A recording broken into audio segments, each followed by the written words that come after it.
নমস্কার সবাইকে।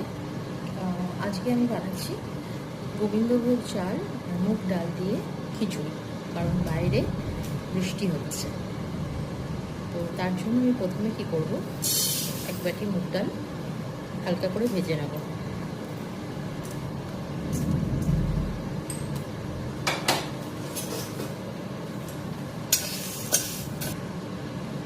ডালটা লাল করে ভাজা হয়ে গেছে।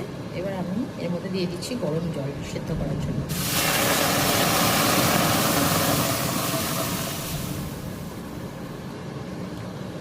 ডালটা হাফ সেদ্ধ হয়ে গেলে তখন আমি এতে চালটা অ্যাড করে দেবো।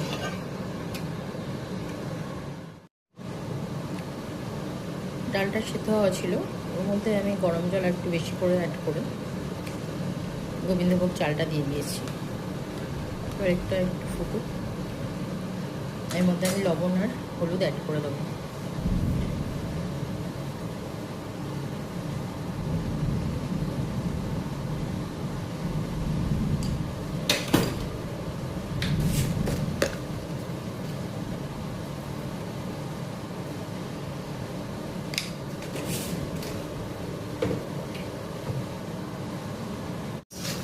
খিচুড়িতে দেবো বলে একটু বাদাম ভেজে নিচ্ছি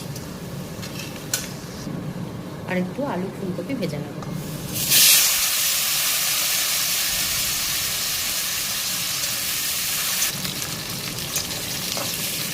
আলু ফুলকপি ভাজা হয়ে গেছে, এটা তুলে রাখি। চালটা অনেকটাই ফুটে এসছে, তো আমি এবার ফুলকপি আলু আর বাদামটা এখন দিয়ে দেবো এর মধ্যে। খিচুড়িতে ফোড়ন দেব, তাই আমি তেলটা গরম করে নিয়েছি। আর এর মধ্যে আমি দিয়ে দিচ্ছি জিরে, গোটা শুকনো লঙ্কা, তেজপাতা, একটু আদা বাটা,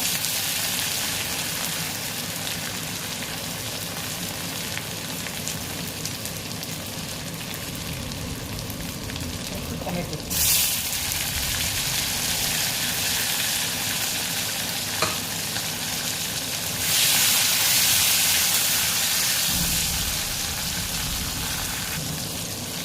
জিরের গুঁড়ো,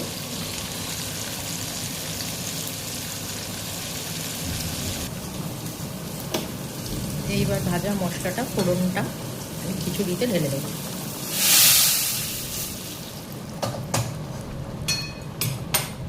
আপনারা কে কে এইভাবে রান্না করেন খিচুড়ি অবশ্যই কমেন্ট করে জানাবেন।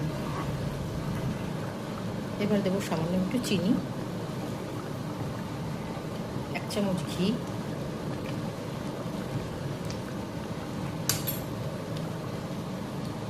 আর গরম মশলা। আমার খিচুড়ি রেডি। 10 মিনিট রেখে দেবো এইভাবে ধরে, তারপরে পরিবেশন করবো।